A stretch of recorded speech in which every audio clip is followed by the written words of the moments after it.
नमस्कार। नमस्कार। आज हम 7 स्टार क्रॉप केयर स्ट्रैटेजी का एक महत्वपूर्ण अंग यानी एनर्जी फ्लो कि पौधे में कब कहाँ एनर्जी देना और ये एनर्जी फ्लो का समन्वय जो है ये नियोजन ये क्यों महत्वपूर्ण है इसके ऊपर बात करते हैं। तो बताएं सर। देखिए, जैसे मान लीजिए मनुष्य है तो उसको भी आयु के अनुसार पोषण की आवश्यकता पड़ती है। छोटा बच्चा है तो उसको दूध लगता है, थोड़ा बड़ा हो गया तो उसका आहार बदल जाता है। और उसी प्रकार और बड़ा हुआ अगर रिप्रोडक्शन स्टेज है तो हर समय उसका जो आहार है वो बदलता रहता है, कम होता रहता है, कुछ ज़्यादा रिक्वायरमेंट आवश्यकता अनुसार बदलती रहती है। वैसे ही पौधों में अलग अलग स्टेज आते हैं। अभी पौधा जैसे मान लीजिए और विकास के और उस स्टेज पे आया है कि उसको बहुत ज़्यादा गति से अभी बढ़ाना है, तो उस समय क्या दें।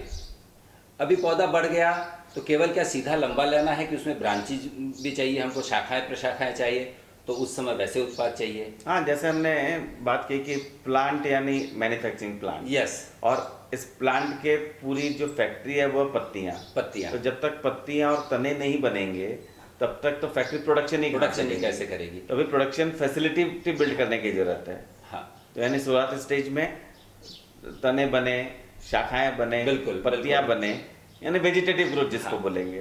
तो पौधा आपने लगा दिया, जड़ों का विकास कर दिया, अब ऊपर आपको वेजिटेटिव ग्रोथ चाहिए।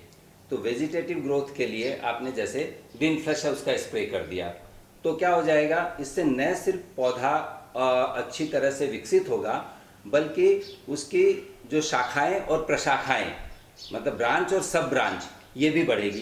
क्या होता है देखिए, जब पौधा बढ़ता है और जितनी शाखा प्रशाखाएं घना होगा उतने ज्यादा फल फूल धारण कर सकता है, वो उतना ज्यादा फोटोसिंथेसिस होगा, एनर्जी बनाएगा।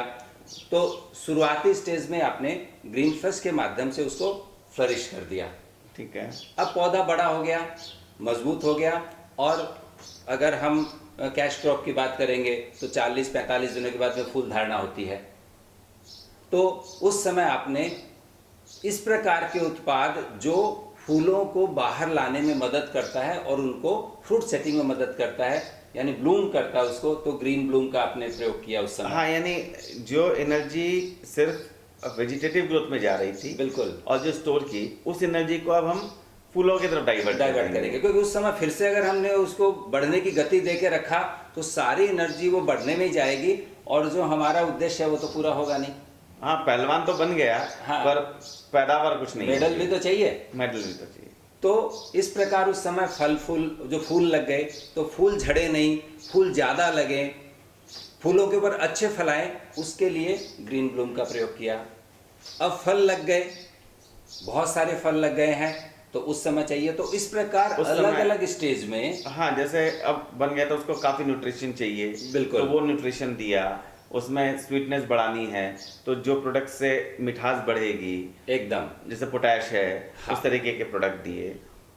उसके अलावा भी बहुत सारे सूक्ष्म पोषक तत्वों की उसको जरूरत रहती है, तो मिक्स माइक्रोन्यूट्रिएंट तो हाँ, इस प्रकार दे दिया उसको। तो स्टेज वाइज कौन सा उत्पाद कब देना ये बहुत महत्वपूर्ण है। तो हाँ, एनर्जी फ्लो को बराबर अगर बनाए रखा तो पौधा बहुत अच्छा उत्पादन देता है, गुणवत्ता युक्त उत्पाद देता है और भरपूर कमाई भी देता है।